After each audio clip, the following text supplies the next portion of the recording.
Subcommittee met on October the 20th. We discussed the current status of all the federal funds flowing into the college from the various programs.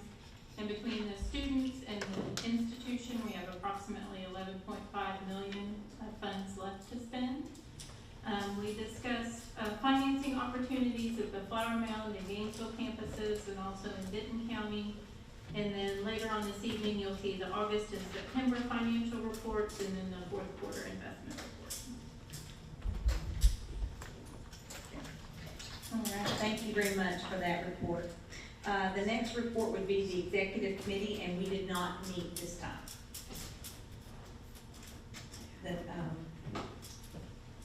The next report to the Regents subcommittee would be the student success. Mr. Henderson. Yes, we did meet today. The Student Success Committee meeting, we discussed some things. Dr. King reported that e-learning department has expanded its services they are offering to support faculty online development, exploring the use of additional open education resources in the classroom to reduce the cost of textbooks. Student Affairs Division, Melinda Curl, shared with us the 2021 Real College Survey results. We have 53% of students surveyed experience at least one form of basic needs: insecurity, food or housing, insecurity, and homelessness. College Fair, NCTC has been participating in virtual college fairs.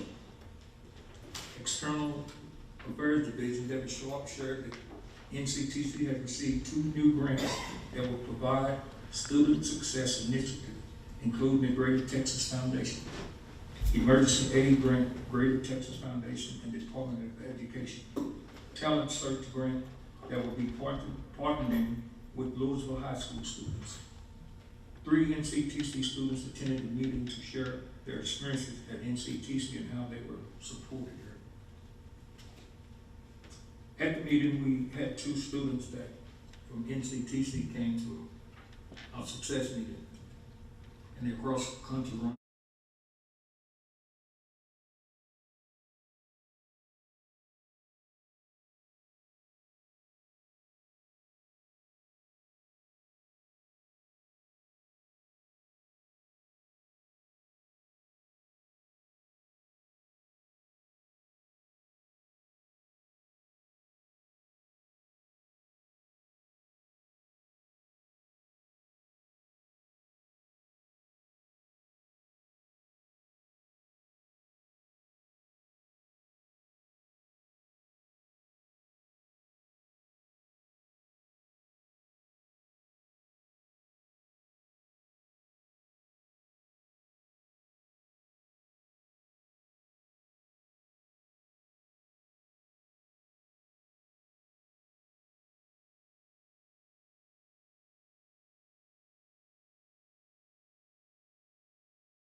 Time there, I think when we get to hear for the people that we're here for from the students, it's always worth mentioning what they say. So really good input from them.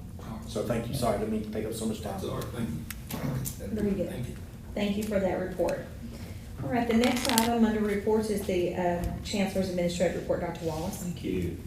I'd like to say that this has been a kind of a sad season for North Central Texas College, as we've lost 3 faculty members over the past several days.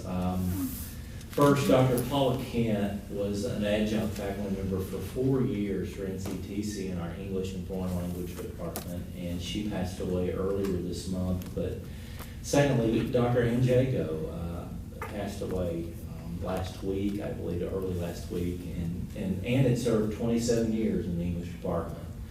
She held a bachelor's degree in English, Master of Arts in English, and a PhD in English with concentration in rhetoric, and each of those was from Texas Women's University. She was passionately committed to helping students improve their writing, and it showed in all of her engagement with them. She was awarded the Certificate of Appreciation by TRIO in 2004 and an Outstanding Professor in 2007. She also served on the Scholarship Committee for several years for our foundation and their work. You know, students consistently, and Mr. Grimes, this points to what you just said, hearing the students consistently writing their course evaluations, how helpful Anne was, and how patient she was, and always there for students when they needed her help. They commented every semester that she helped them become better writers by having pretty high expectations, if you do, Anne. She was not easy, but she was very fair and always being present, available to answer questions and giving positive feedback and encouragement. She mentored new faculty through the years and led with dignity and integrity, and we will greatly miss Anne. And just this weekend, we lost Dr. Red Davey, a shock to us as well. Red started here as a student before going to the University of North Texas to get his bachelor's, master's, and doctoral degrees. He returned to NCTC. He started out as an adjunct before he chosen as a full-time professor in 1993. And he served as a department chair for several years during the late 90s. He loved his profession and received many accolades from his students, especially for his well-developed and really meaningful lectures. You know, Rhett's love of students was demonstrated in his generous contributions through the years to the NCTC Foundation. He enjoyed the simple things too, gardening, cooking, and spending time with his family.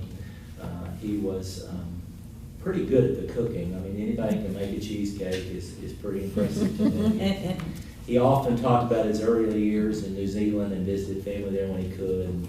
And sadly enough, leaving behind a wife and daughter, a daughter that I would say by now maybe Crystal 15 years old probably by now. So donations for Red are being placed toward the Shea Ledbetter Scholarship, and that's appreciated, of course, I know, by Dr. Ledbetter, who's in the audience with us tonight. But these are some serious losses for the college, and I with your permission, Madam Chairman, I'd just like to take it, just before I go over my report, just a moment of silence in honor of these important people.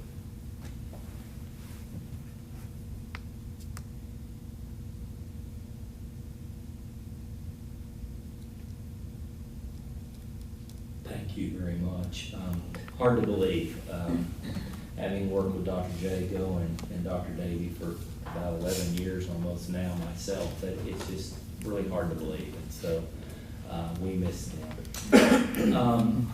I would like the board in our audience tonight, and she's unable to be with us this evening for other extenuating circumstances, but we need to congratulate Kate Richardson, our NCTC registrar. Kate was elected to serve as the Texas Association for Institutional Research treasurer recently, and likewise, she's been nominated to serve as the treasurer for the Southern Association for Institutional Research as well. That comprises North Carolina, South Carolina, all the Southern Association states. And as a side note, Kate was named this year Employee of the Year, so congratulations when you see Kate. We'd ask that you would please show her our continued appreciation for her work, not only at NCTC, but across the state and the South now.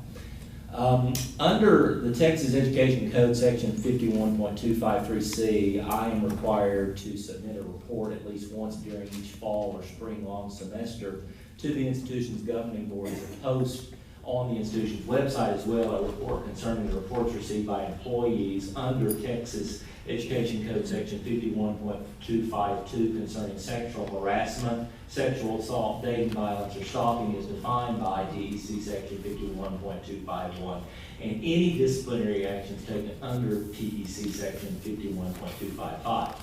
For the purposes of complying with the executive order and the chief executive officer's report requirements under that section, you will be provided a summary data report including all of the required reporting information for North Central Texas College and the Board of Regents for the time period of April 12, 2021 through October 31st, 2021. The summary data that you'll be provided is a report report, and it's categorized based on reporting requirements under that section of the law.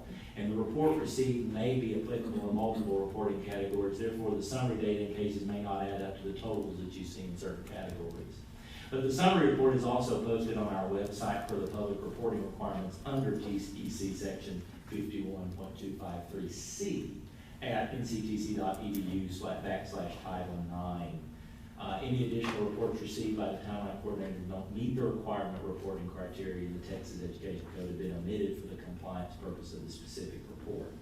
As of the April 12, 2021 through October 31st, 2021, we have had only one report received under section 51.252, and the investigation following conducted under that same heading of only one. So we consider that to be a very positive report for the college. That does not include, I know we've had in years past some questions about disciplinary actions on student populations. That does not include. These are only those things that fall under sexual violence, dating violence, sexual harassment, or stalking. So that doesn't include any possible disciplinary under student division. Moving on, to say that this has been an interesting 86th legislative session would be the understatement of the century, perhaps. With 3 special sessions and even lately a 4th possible on the horizon, the Texas Association of Community Colleges and NCTC's worked with key legislators to attempt to procure further funds to support the work of community colleges in the state. This all during a constitutionally required redistricting of legislative districts.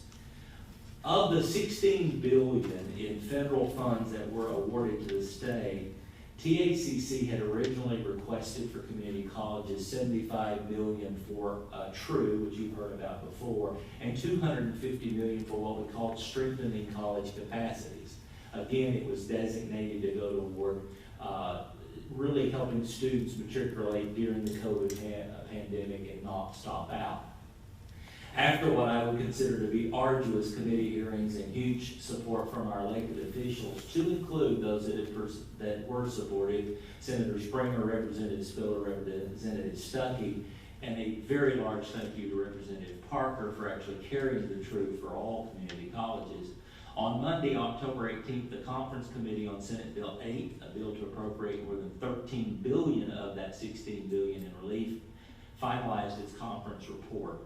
In the final, Senate Bill 8 provides a modest funding amount of $15 million for TRUE, which will be based on competitive, and 0 funding for community college capacities. Where did the money go, you might ask?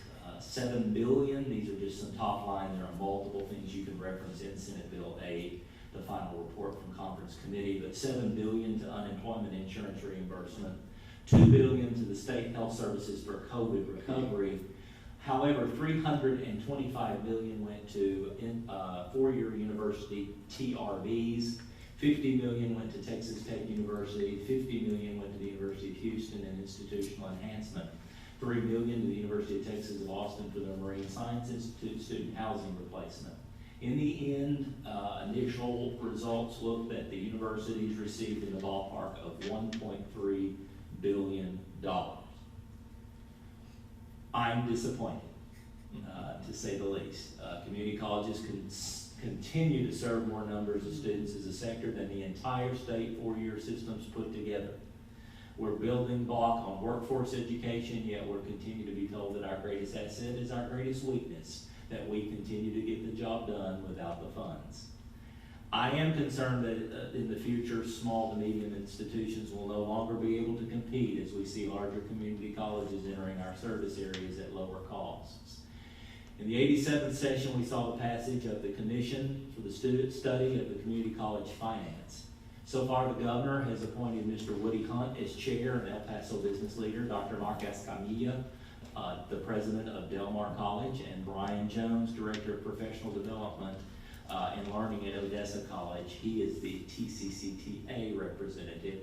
Dr. Brenda Hillier, Chancellor of San Jacinto College, will be representing TACC, and Carol Scott, Del Mar College board chair, will represent the CCATT, which is your trustees association, of which our chairman is a member of that board. Todd Williams also has been appointed the CEO of Commit Partnership, who is intricately involved in the creation of House Bill 3 and the new funding mechanisms for K-12, which created, if you recall, or if you had any knowledge, the CCMR and some of those funding mechanisms. We continue to wait on the final 6 members that are being appointed by the Lieutenant Governor and Speaker of the House, but we received word today that it appears that they're going to go ahead and meet an initial meeting without those 6 members. And so I think it's organizational at this point, because they would not be able to make any real strong move forward without full body, or at least majority membership. But we have a lot ahead of us. The future of community colleges is, and I'm not trying to be a naysayer, but it is in the fray. I think it is something we have to be integrally involved in. You are going to need to be involved or not know what's going on. And so I appreciate the board's continued support of the work that I'm doing with the Texas Association of Community Colleges in conjunction with TCCTA and CCATT.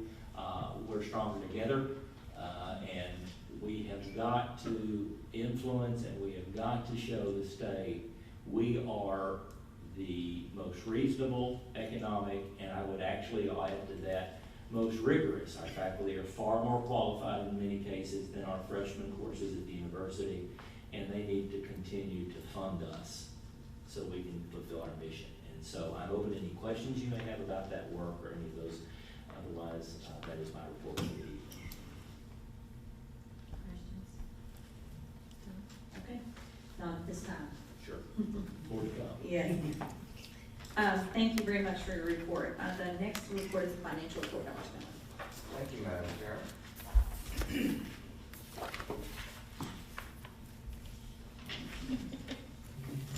Trying to get the microphone to turn on, and it's, Making a choice.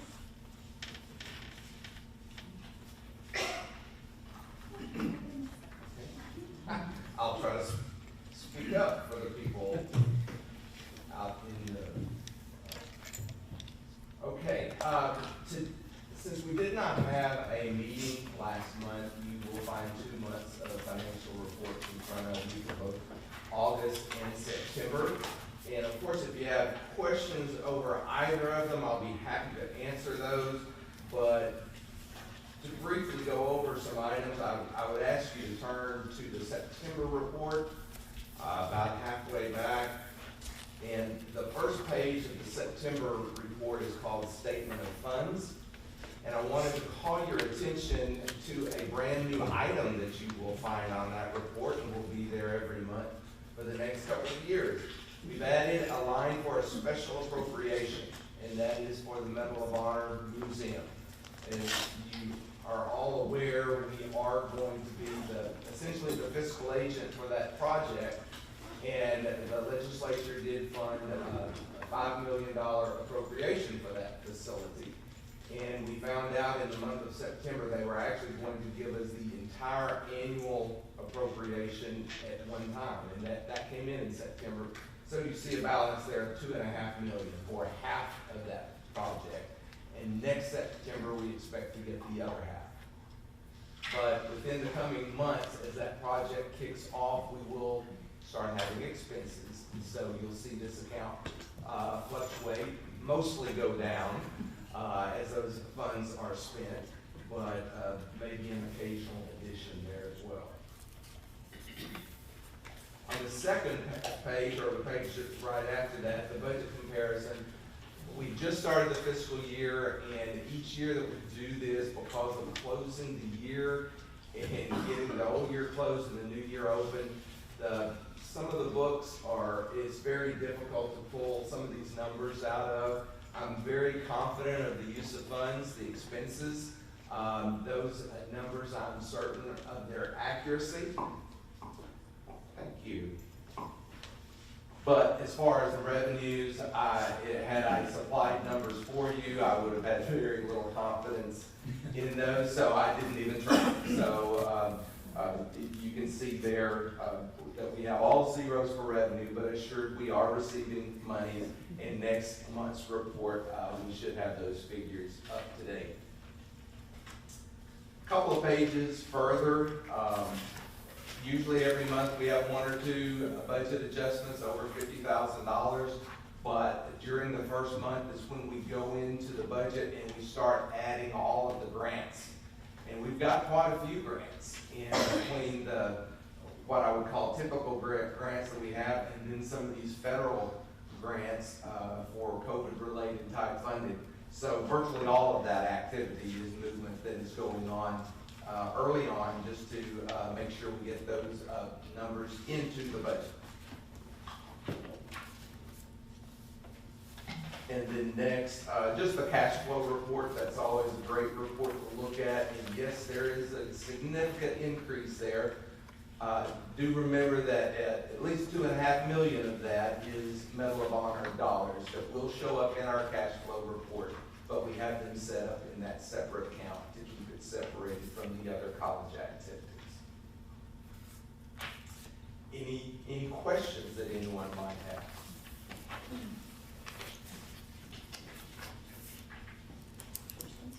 Okay, thank you very much. Thank you. All right. The next report is the Department of Labor Tech Hire Grant closeout report.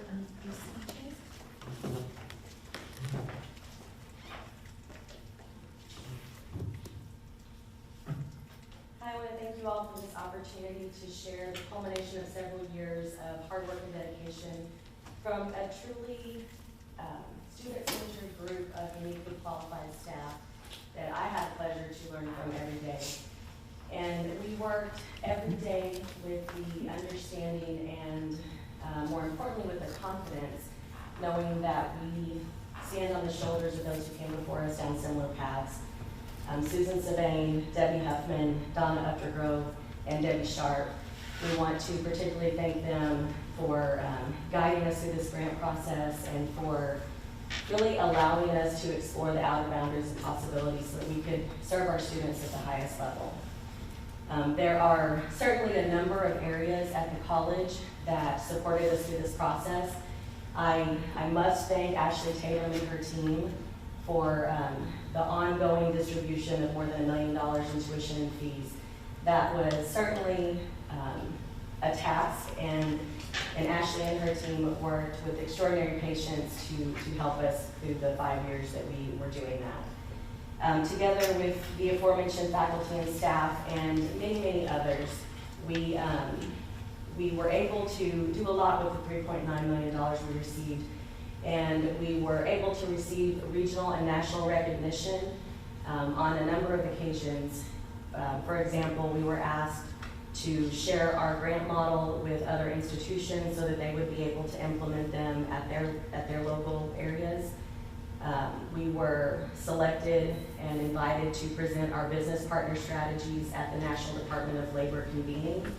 And at the end of the grant, we were one of 4 grantees chosen as a highlighted case study, and we were selected particularly for our coaching model. In your packets, you have this infographic, and I want to just touch on a few of the numbers on there. We aligned with 31 business partners through the 5 years. 24 of those business partners hosted our students as interns at their companies, and combined, we supported them with more than $250,000 in hard money and in leveraged funds to teach them the skills, soft skills and hard skills that they need to enter into the workforce. Many of these partners will continue to work with on future grants and projects in our advisory boards and with our comprehensive local needs assessment through the Perkins grant. In the last 2 years of the grant, we worked with the Department of Labor to add supportive services to our students to mitigate some of the barriers that they had to either their education or their on-the-job training. And so we were able to provide more than $17,000 for things like gas, groceries, childcare, or some of those unexpected expenses that came up like flat tires or dead batteries. Whatever we could do to support them to keep them getting to their co-op internships or to their classes. And overall, to get the $3.9 million, we had to serve a minimum of 400 students. We served a total of 410, and 26% of those students were new to NCTC or had stopped out and hadn't been in classes for at least a semester prior. So 74% of the students were already here. And what I think is important to note about those students who were already here, if you look at the bars on the front page of the infographic, on the left-hand side of each of the majors, and CMIT is our general IT program, that one's not really self-explanatory. If you look on the left-hand side, the darker blue is the proportion of tech hire participants who made up that major. And in the second bar in each of those majors, that's the proportion of associate degree earners for each of those majors. And so you can see that tech hire participants earned associate degrees at a much higher rate than non-grant participants. So the 74% were already here, and through the coaching and support of the grant, were able to earn their degree at a much higher rate. And if we included certificates in there as well, those numbers would be much higher. Now, I stressed about these numbers a lot because that was my job.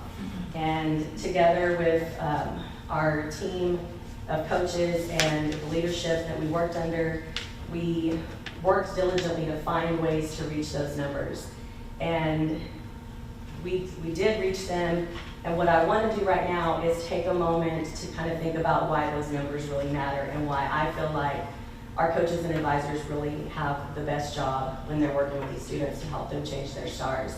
And it's because participant number 95 is Tabitha. And when she joined the grant, she was an expecting mother.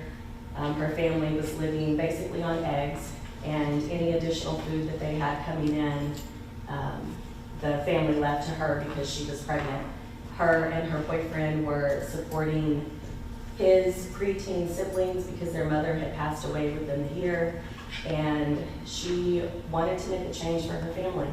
So she started school and almost immediately became overwhelmed and did have to take a step back. And she took a semester out, and her coach consistently reached out to her and tried to strategize with her on ways to come back, and she did come back after a semester.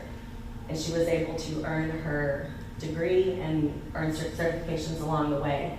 And not only did she get an internship and get into a job that has really changed the socioeconomic status of her current household, she's really changed the trajectory of her family and those kids that she's raising with her husband. And it's made a huge difference from her. And she will tell you that tech hire made the difference. And although the money was nice, I mean, she needed that, it was the coaching that really made the difference for her. And the numbers matter because our business partner number 31 is Kaysen, and he had lost his business partner, and he had a choice to make whether he was going to downsize or whether he was going to be able to continue working. And he reached out to me, we partnered, we got him an intern, and he was able to expand his business and continue during COVID when many other businesses were closing their doors. And participant number 247 is Jared, and he was able to get an internship at a local cybersecurity company, and on the job, live training, securing ISDs from cyber attacks. He was able to learn those skills and then take them back to his local ISD to serve his home community in their ISD. And it's so Cheryl, our CTE testing coordinator number 1, was able, after 15 years of serving NCTC students, she was able to say this about coaching when she left us when the grant ended. And she said, how cool is it that I got to learn this whole new coaching skill, and I can now serve students on a whole new level that I didn't know was even possible before.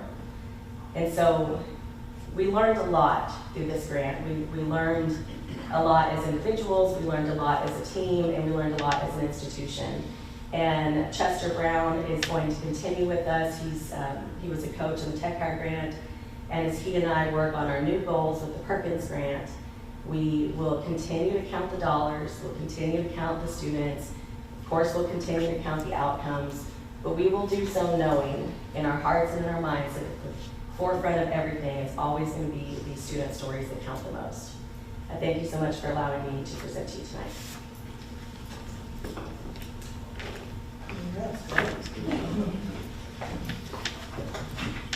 Okay, the next item would be a report from the Equity, Diversity, and Inclusion Report Garcia.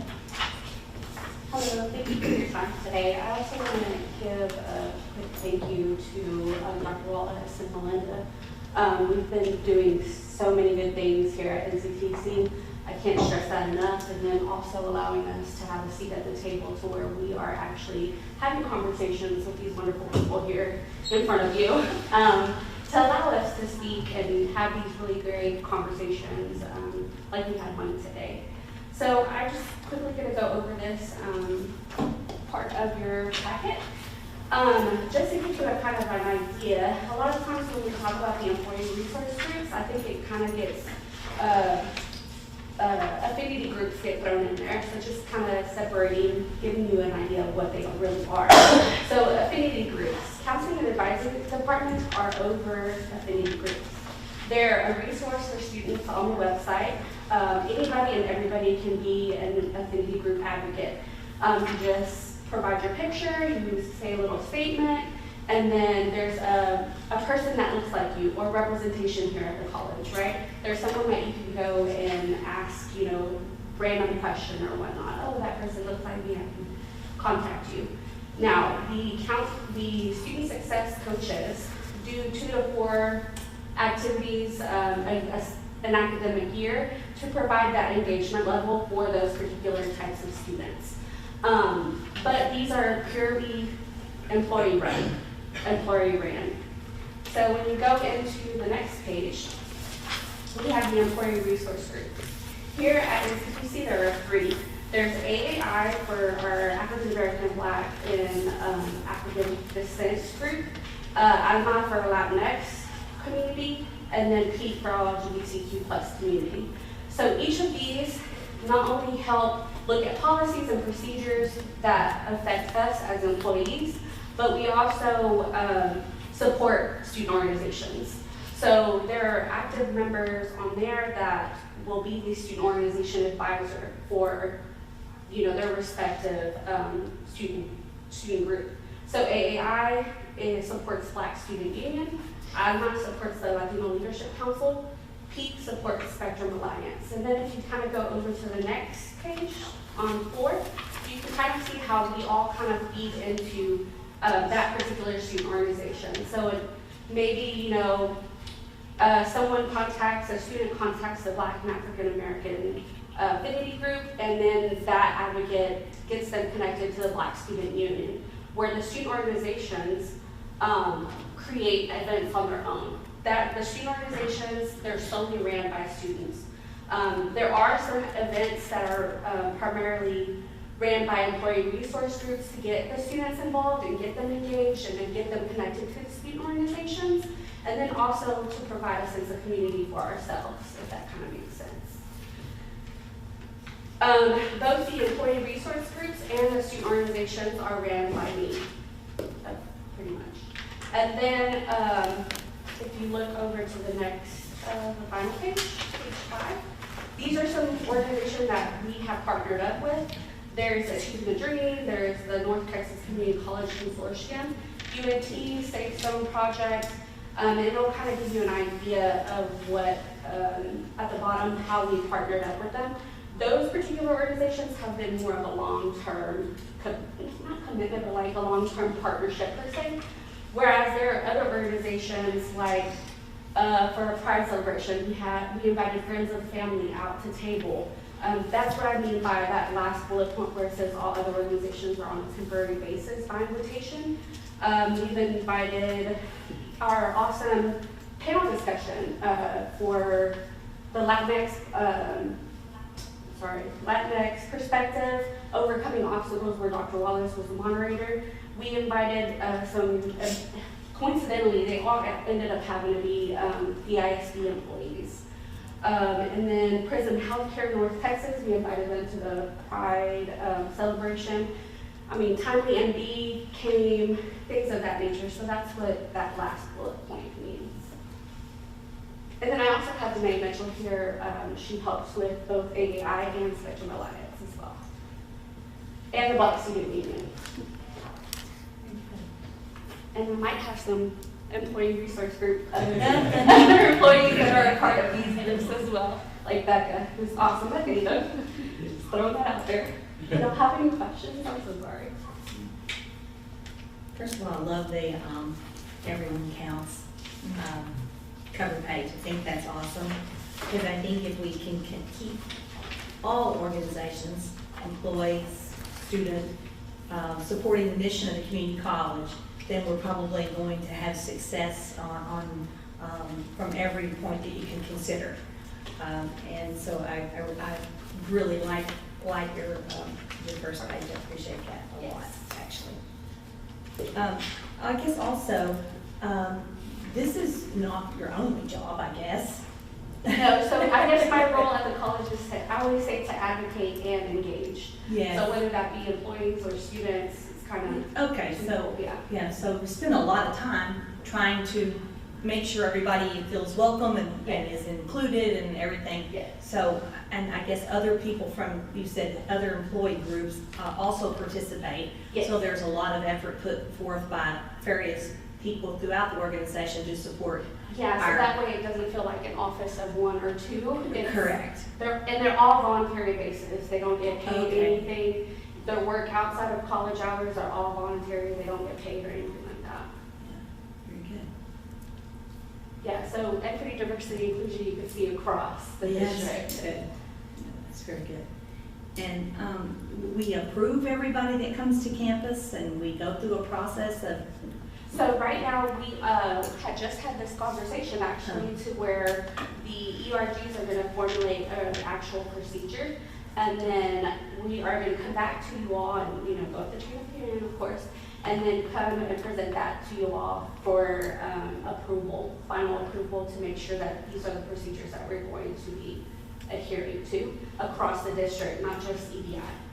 Mm-hmm. Okay. Other questions or comments? No? As long, we're not trying to be political. Oh, of course. We don't have to, Yes. I know we are, Yes. but we're not, you know. Yes. We all got our own preference, Yes. but we're not trying to bring that into what we do as a board. as far as- Non-partisan. No, Yes. that's what we want to do. Yes. That's a good way to say it. Yes. I have a question about, and maybe y'all could help me, posters, like when you put posters up in places, especially here, how do y'all go by it? Who gave you permission, where did the permission come from, to determine if that poster should go there, or, do you understand what I'm saying? Yes. So flyers get seen by me. I see them and then I send them over to marketing, but marketing doesn't really look at the content or, you know, the background of the content that's there. They just make sure that our brand is on point, if that makes sense. Like, oh, this word is misspelled. Mm-hmm. They don't look at what the actual content is. They just look at how it looks like, if that kind of makes sense. Kind of, you know, The making layout. sure- Yes, like if we have the logo, it's not, you know, Mm-hmm. misconstrued or anything like that. They just do that. And then I put them up on social media. I put them up on, I ask Melinda most of the time to do emails. I ask, you know, the TV, I ask Alex actually to do TVs for me across the district. So I will disperse that. I think it's important too to understand Daisy's role. Daisy is Director of Equity, Diversity, and Inclusion. And if you remember originally, we had Dr. Benita Benson in a role for a while until she was unfortunately had to leave NCTC for health reasons. But her role is this work full-time, but she also has a lot of student organizational things as a relationship with that, including those student groups you've heard of and others that may come forward. There is a process for non-EDI things, if you're asking that too, where we make sure that marketing does evaluate content and make sure there's nothing just random, and so the mechanisms are sort of different given what it is. And we've kind of avoided a lot of that challenged by going to electronic signage where it used to be a bulletin board. In the old days, you used to have it stamped with an expiration date. And everybody that went by a bulletin board would know if the date was out, you ripped that sucker off. We've kind of gotten a little better in our technology for that, but there is a mechanism, and I appreciate what Daisy's speaking to is, and this was something I recommended, that how we evaluate third-party presence be a form that everybody agrees to and understands, and so we'll be bringing that to you. But the work is becoming increasingly challenging for equity and diversity, just with so much that's going on in our nation, and I appreciate their work, and I appreciate their willingness for us to be very, very transparent with each other. Yeah, Mr. Henderson, just there's two sides to that. So someone can't come in and post something randomly without our marketing department knowing that. And then our social media presence is well viewed and made sure that it becomes very nonpartisan, good word, by Elizabeth Abu over there.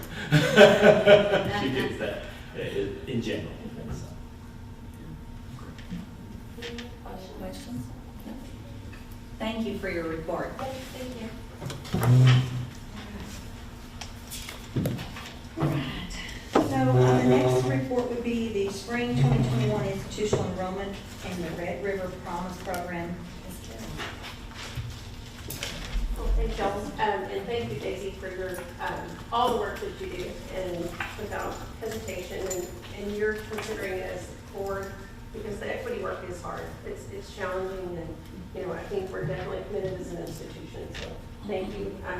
And it is my pleasure this evening to come to you to talk briefly about enrollment, but then also to talk at length, not too long, because I'm very passionate about the Red River Promise program.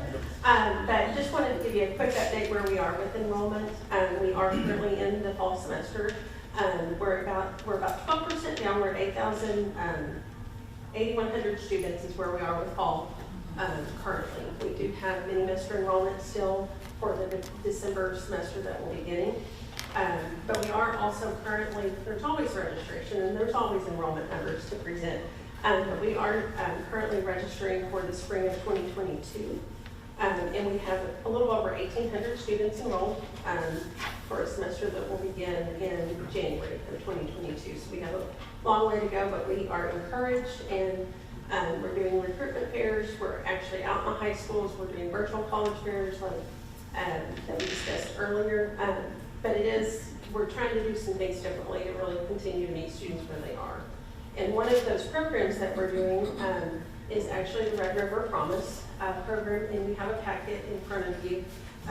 Barbara Stanley is our Red River Promise director. She's actually at Parent Night at St. Joe this evening to talk about Red River, so we are hitting the ground running. But I did want to take this opportunity to talk to you briefly about the Promise program. In your packet, you'll have an overview of the program that tells you what it is, the benefits, eligibility, and student renewal. And it is in English and Spanish. So we are super excited about that. And then data for each one of our Promise counties, Cook County ISDs, Montague County, and the Graham ISD, as well as the CCMR data that Dr. Wallace mentioned earlier.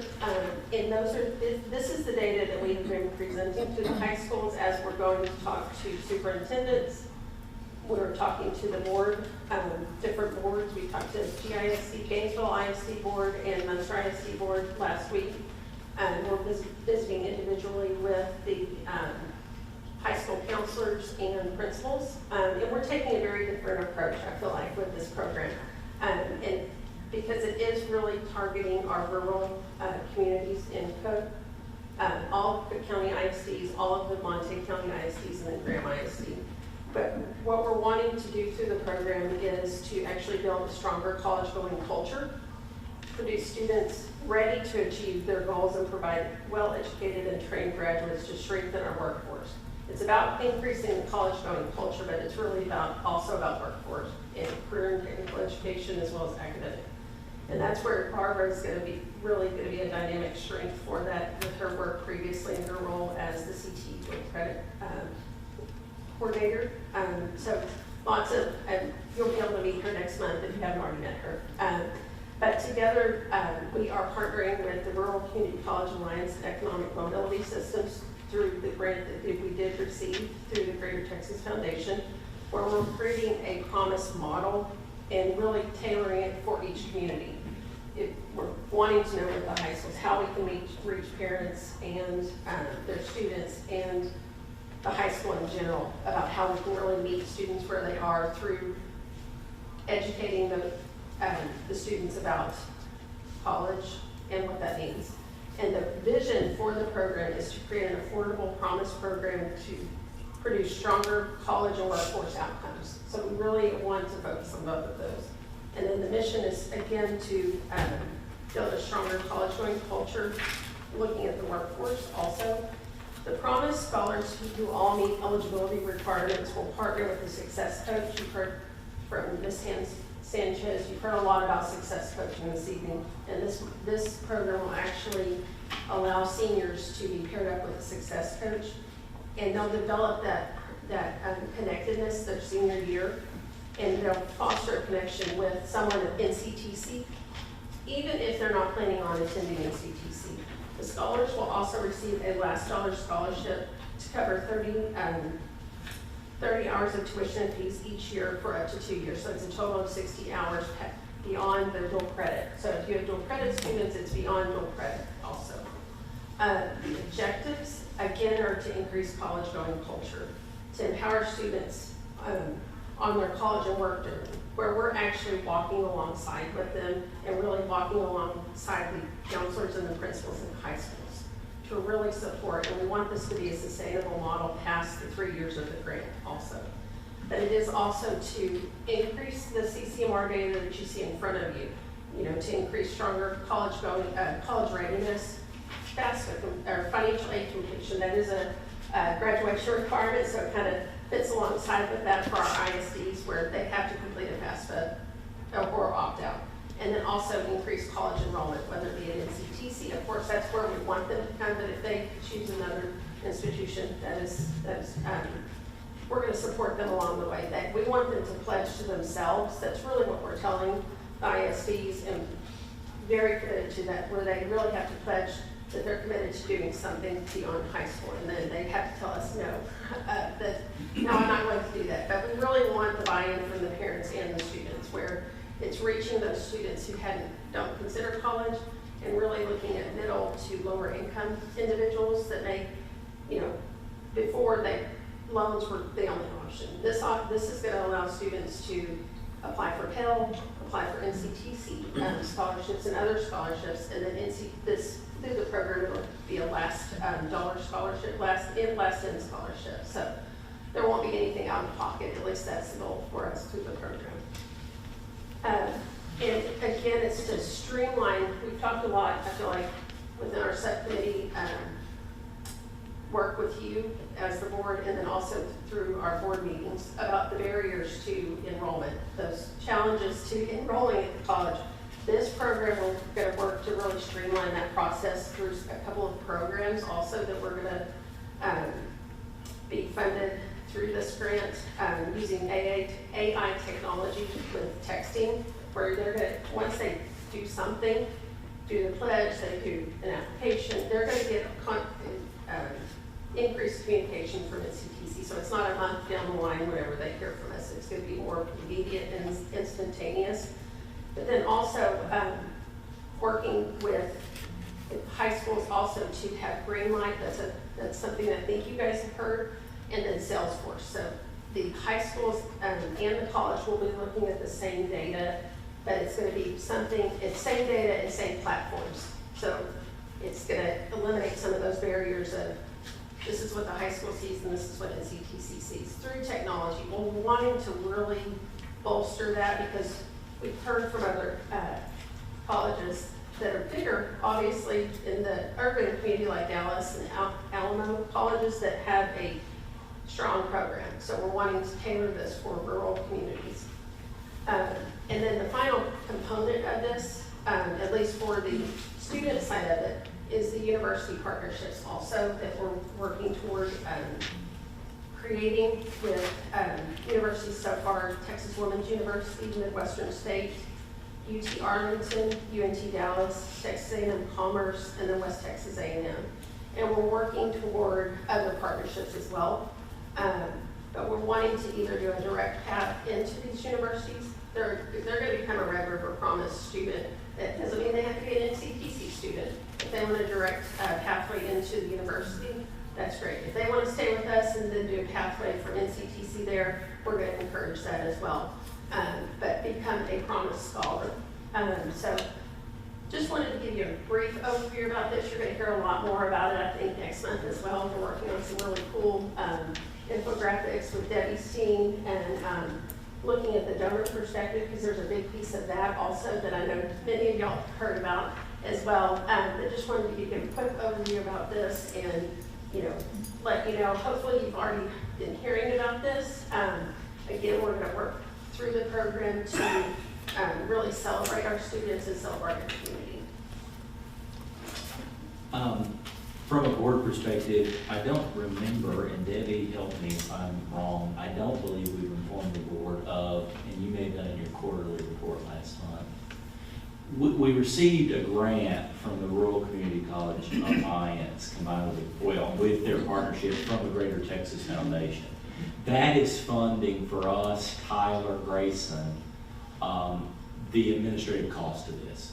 And so I think that's important, because if you're bored, you're sitting here going, okay, how are we paying for this? So that's funded. Then we've set aside institutionally at this point $4 million of some of those federal dollars to make this happen for 4 years. Now, that's where Debbie, the foundation, recently was trained about how we're needing to start raising money to make this a lifetime commitment to our communities.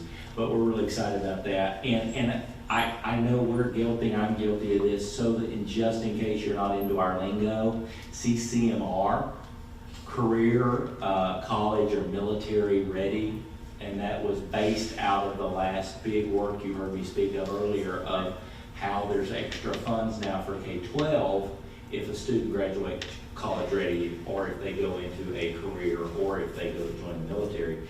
That chart is very a great read for our communities. We've shared that with the ISDs. I've talked to superintendents about the red is what they've had as their potential earning.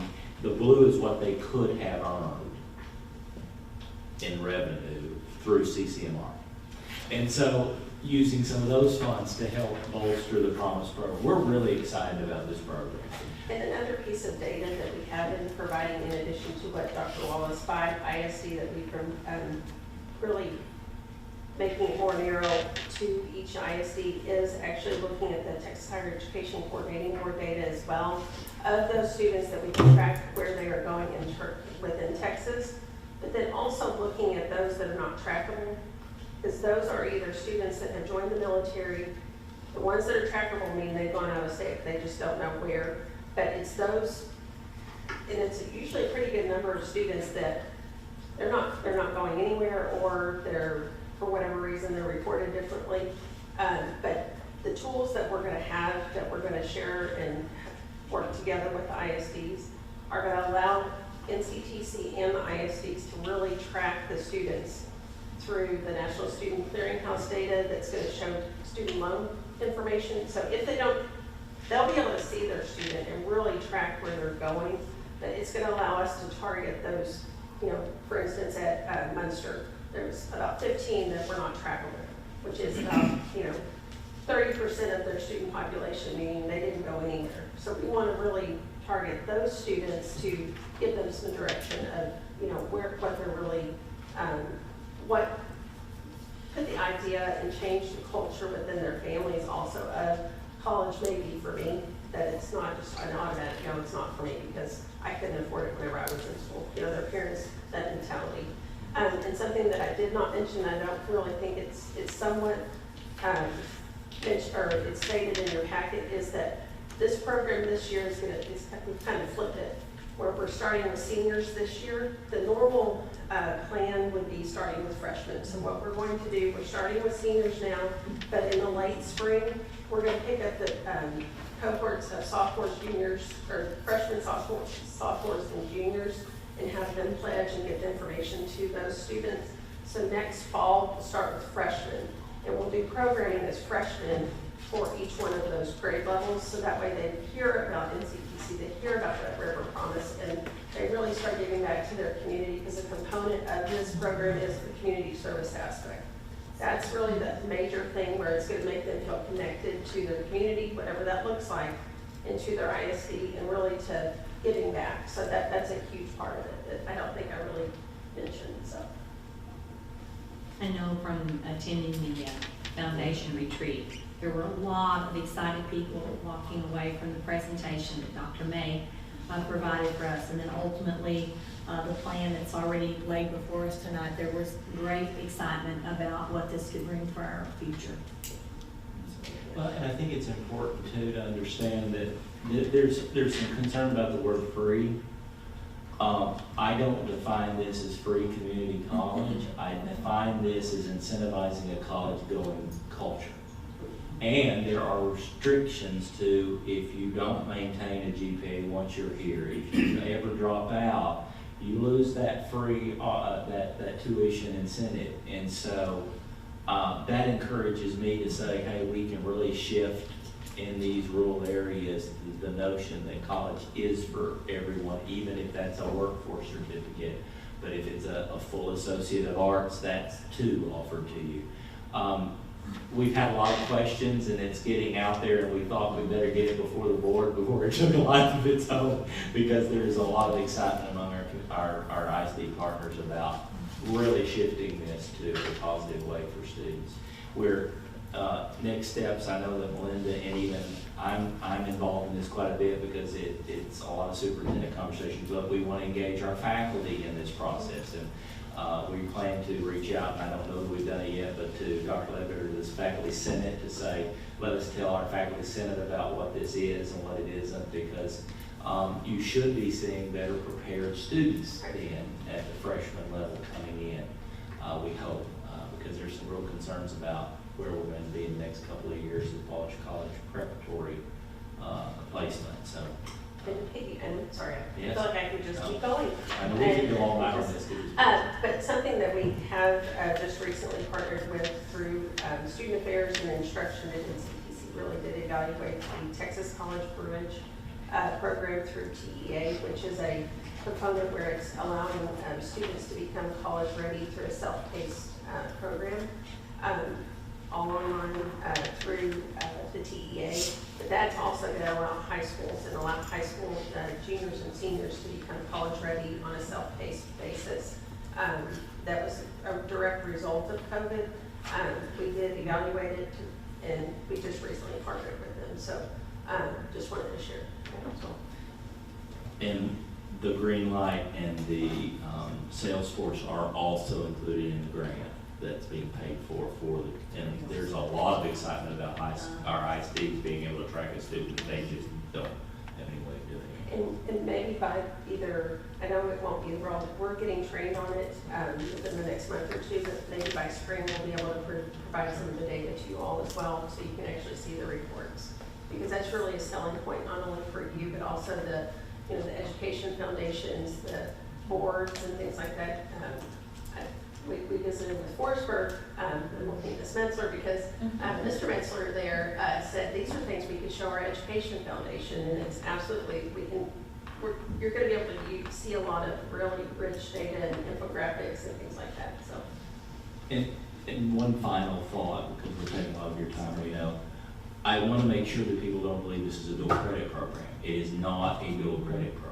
You can choose not to participate in dual credit and still be fully eligible for this plan. And we may see students take a little different perspective to dual credit because they feel rushed to start early because they think, okay, there's a discounted rate for dual credit, I better get all those credits in. We may see them better prepared for college this way, where they say, hey, I've got a hope for financially helping me beyond a dual credit reduction. And I think that's exciting because it could mean that really dual credit students are the ones that are advanced and ready for it, and we'll see the other student population that says, I want to experience high school for what it is, then go to college, have an opportunity to do that. And we have been partnering with Daisy and all the work that she's doing through and creating CASPA nights where it is, you know, the Hispanic community that may have fear or, you know, some underlying concerns there. Barbara and Daisy have worked closely together, so it's just a really collaborative approach. So, Excellent. I have one question. yes. This seems like a really great program, so I'm concerned about the sustainability of it. That has been brought up pretty often, I think internally and, I don't know. So are we. And so what we've been able to do basically is say, we know we can fund this for 4 years. I would say this to rest assured, we will never sign a student as a college that we don't know we have the funding for it. And so what we'll be doing, and that's where you heard Ms. Metzler's comments about the foundation working to raise funds toward Promise, and we're already seeing some of that achieved. We have some folks who have made recent new endowment scholarships for the Promise program. We're looking to see who would want to fund those. But also, we don't want to undermine all the quality scholarships that already exist, because those are going to come in first before Promise does. Right. And so the expense associated with that may not be as big. Yeah. And so to have this at lifetime for what projections we have, now don't let this frighten you. It frightens us all. In perpetuity, forever to fund is a $25 million pocket of money. That's forever. There are ways for us to make sure we can keep doing it year by year, but ideally over the next 4 years, we want to try to raise 20 to 25 million. Tyler Junior College is already, for their Promise program, a rule-based program, has achieved about a $21 million fundraising. Dallas is not a comparative because of industry that gave heavily to it. But it's important to understand that all of the foundation scholarships that exist will be first in. So the Mary Josephine Cox that has helped so many students. And so the dollar amount per student will be driven down with the input and the ability for funding through our scholarships that exist. But we are a little concerned. I mean, you want to do that, but that is our goal, is to start raising those money. We're already starting that now. We got a state gift that is going to go towards this, $700,000, so that's a good start for. For those of you on that can't hear that, we already have a state gift of $700,000 toward the program. Thank you. And what we wanted to encourage the high schools, and really we've been more intentional, I believe, with dual credits, but we want to become more intentional with those seniors and really helping them complete their FAFSA, because I think we're going to see a really shift in an increased number of eligible students that come here. I just think that it's going to be a game changer, so it's excellent. Our CFO said we only need 30 more, just like that. Great report. Exciting news. Okay, the next report would be the 2020 Clery Annual Security and Fire Report by Chief Shaw.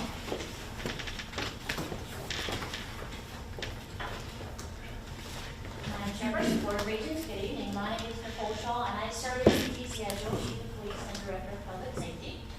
And as you know, we are required to yearly gather data, and tonight on crime that is, and tonight I'm here to present that data to you. You should have a packet in front of you.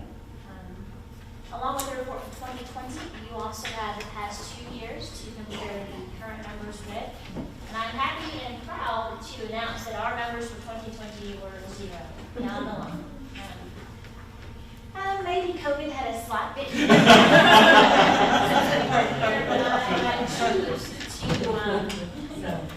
I choose to be proud of the police and the work of our police officers and our civilian staff to keep those numbers zero. They do so much work beyond just law enforcement services. I tell anyone that will listen to me more than a few seconds that we are in the quality of life business. We're not just in the law enforcement business. At college, there's just so much more for us to do than besides cracking down on. There's not that much going on. So I'm very proud of the work they do. And I thank you for your time and attention. Not a whole lot to talk about. I prefer it that way. Any questions? Thank you very, very much. Appreciate it. All right, the next item is our consent agenda items. Are there any items numbered A through G that we need to take off of consent and consider them independently. Okay. You're good? Okay. All right, so you made a motion to approve then the consent agenda items. Do I have a second? Second. Second by Mr. Hand. Additional discussion at this time. All those in favor signify by saying aye. Please raise your right hand. Aye. Thank you. Motion carried. All right. The next item is, we'll be discussing and considering possible action item on number A, which is the adoption of a resolution for leased property for construction and operation of the Middle Honor Coast City Museum. So this is kind of a tag team between Mr. Ball and I, because this has a lot to do with the appropriations that are coming in, you've noticed. So I'm gonna let Robbie kind of start us out with what this MOU is really about. If you have questions, we'll go from there. Well, as you know, it's already been mentioned, we're to get $5 million to build this Medal of Honor Museum. This is being built in conjunction with the Medal of Honor Whole City focus of that program. And just so we are all clear on where the money is coming from and how we're going to operate and maintain that building, it's imperative that we have a MOU in place with the Medal of Honor. The MOU has been prepared and ready to go. However, it is required that the board adopt a resolution to enter into that MOU and to share our facilities or our property in order to build that facility. That's basically what this is tonight, is a resolution to enter into this MOU agreement with the Medal of Honor Whole City program.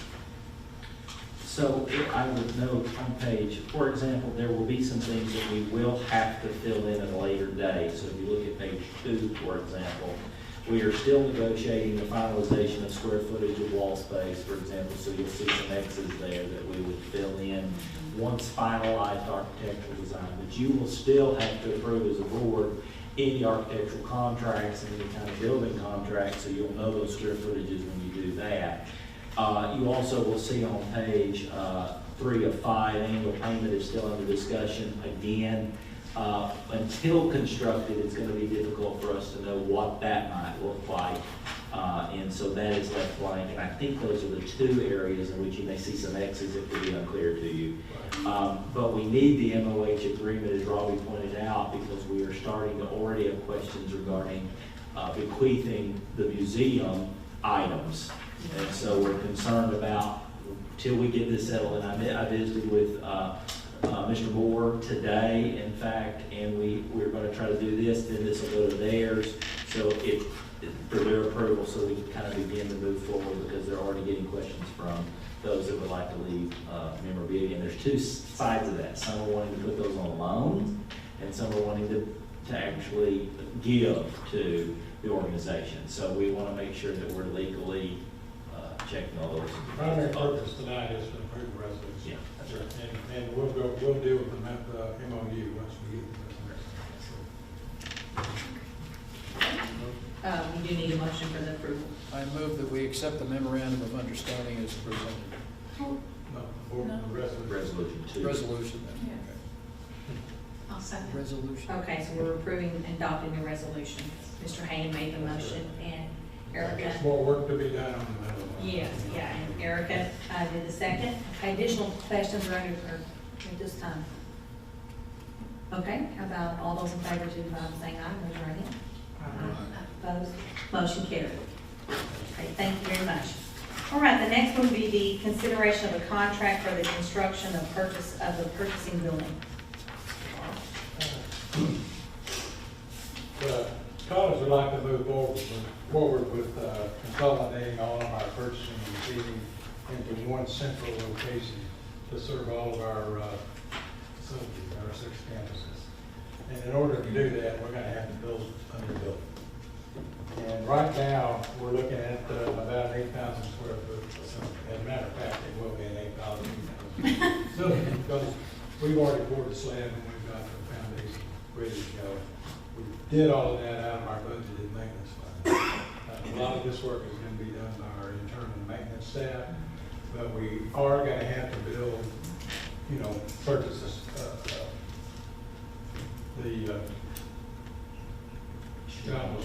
Metal building. yeah, the metal building, but I'm just saying the shell's what I'm trying to think of. And so we did go out for bid for that. We got one bid that was submitted, and that was from PVP Building Systems, and that bid was $134,000. I'm sorry, how much? $650. And that's what we're here for, you to have the board approve to purchase it. Is that the only bid, or you get other bids, or? Pardon? Is that the only bid you got, or? you That's get the only other- one we received.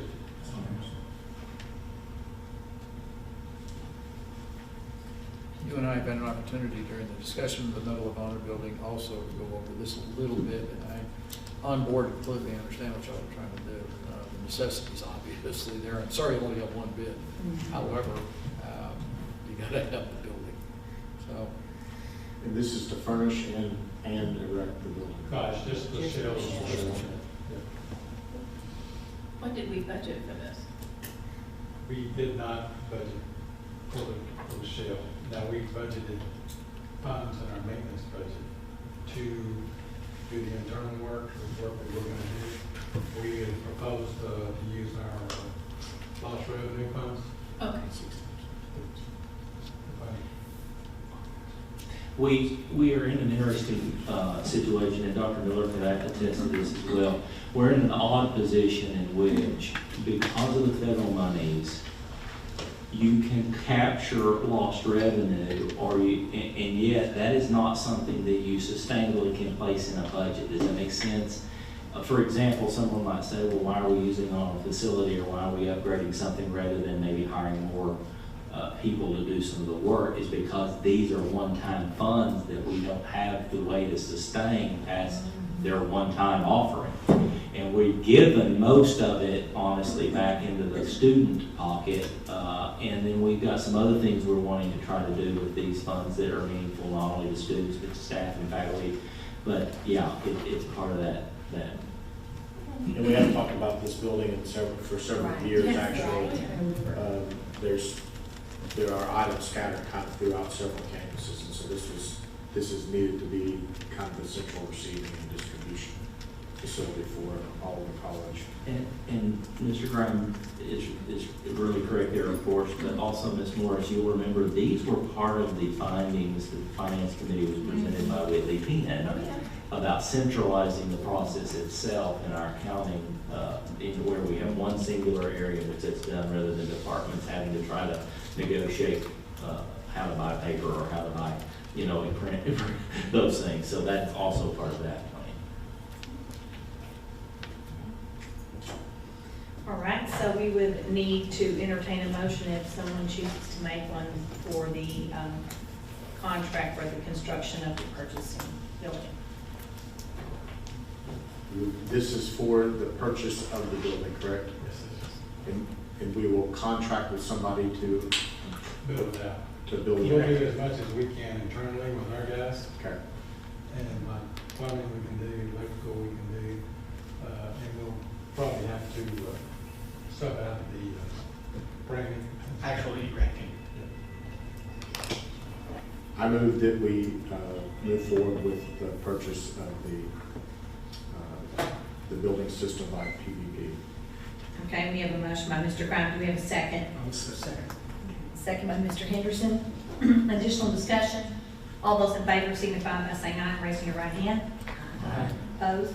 Motion carried. May I have one more? Yes.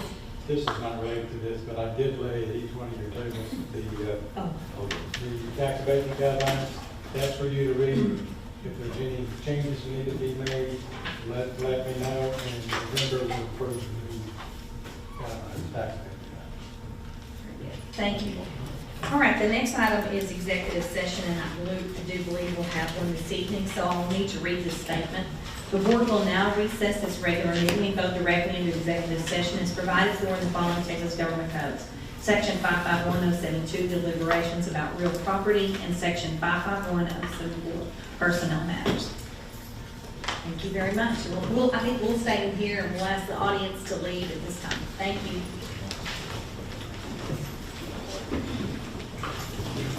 Dr. Miller, would we like for